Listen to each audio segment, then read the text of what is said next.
प्राकृतिक आकर्षण की शक्ति का मार्गदर्शन करें।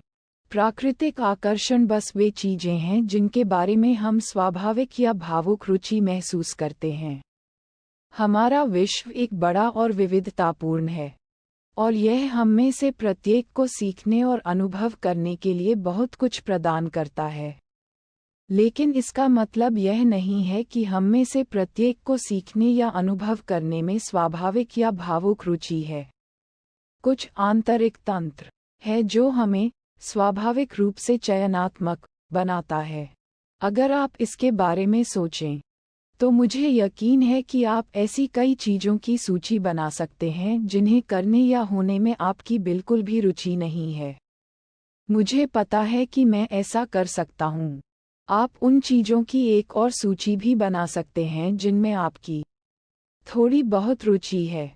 अंत में, आप उन सभी चीज़ों की सूची बना सकते हैं जिनमें आपकी भावुक रुचि है। बेशक, रुचि के स्तर बढ़ने के साथ सूचियां छोटी होती जाती हैं। भावुक रुचि कहाँ से आती है? मेरा व्यक्तिगत विचार है कि यह हमारे अस्तित्व के सबसे गहरे स्तर से आती है, हमारी वास्तविक पहचान के स्तर पर। ये हमारे उस हिस्से से आता है जो हमारे सामाजिक पालन पोषण के परिणामस्वरूप प्राप्त विशेषताओं और व्यक्तित्व लक्षणों से परे मौजूद है। खतरे हमारे अस्तित्व के सबसे गहरे स्तर पर संघर्ष की संभावना मौजूद है। जिस सामाजिक संरचना में हम पैदा हुए हैं, वह इन आंतरिक निर्देशित आवश्यकताओं और रुचियों के प्रति संवेदनशील हो भी सकती है और नहीं भी। उदाहरण के लिए, हो सकता है कि आपका जन्म अत्यधिक प्रतिस्पर्धी एथलीटों के परिवार में हुआ हो, लेकिन शास्त्रीय संगीत या कला में गहरी रुचि हो। हो सकता है कि आपके पास प्राकृतिक एथलेटिक क्षमता भी हो, लेकिन एथलेटिक आयोजनों में भाग लेने में कोई वास्तविक रुचि न हो। क्या यहाँ संघर्ष की कोई संभावना है?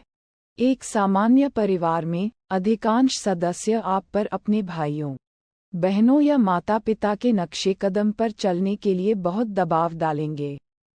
वे आपको अपने तरीके सिखाने और अपनी एथलेटिक क्षमता से अधिकतम लाभ उठाने के लिए हर संभव प्रयास करते हैं। वे आपको किसी अन्य रुचि को गंभीरता से आगे बढ़ाने से हतोत्साहित करते हैं।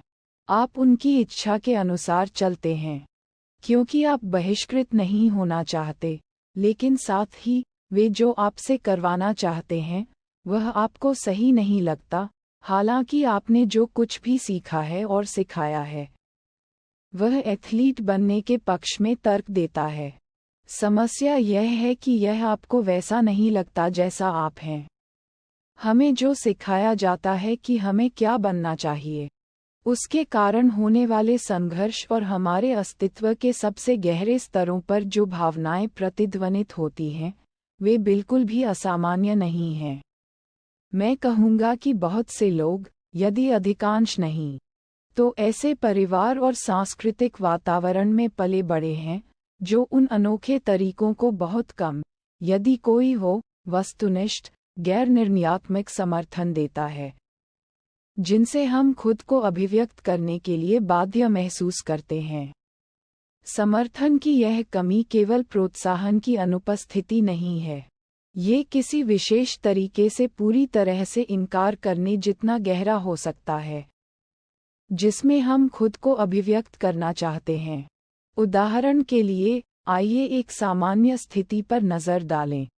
एक बच्चा जो अपने जीवन में पहली बार कॉफ़ी टेबल पर ये चीज़ देखता है जिसे हम फूलदान कहते हैं, वह जिज्ञासु है, जिसका अर्थ है कि एक आंतरिक शक्ति है जो उसे इस वस्तु का अनुभव करने के लिए मजबूर कर रही है। एक अर्थ में, ऐसा लगता है कि यह शक्ति उसके दिमाग में एक शून्य पैदा करती है जिसे उसकी रुचि की वस्तु से भरना होता है। इसलिए, वह फूलदान पर ध्यान केंद्रित करता है और जानबूझकर लिविंग रूम के फर्श के विशाल विस्तार पर रेंगता हुआ कॉफ़ी टेबल तक जाता है। जब वह वहां पहुंचता है, तो वह अपने पैरों पर खड़े होने के लिए टेबल के किनारे तक पहुंचता है, अपना संतुलन बनाए रखने के लिए एक हाथ मेज पर मजबूती से टिकाए हुए, उसका दूसरा हाथ उस चीज को छूने के लिए आगे बढ़ता है जिसका उसने पहले कभी अनुभव नहीं किया था। ठीक उसी समय उसे कमरे के उस पार से एक चीख सुनाई देती है, नहीं, इसे मत छुओ।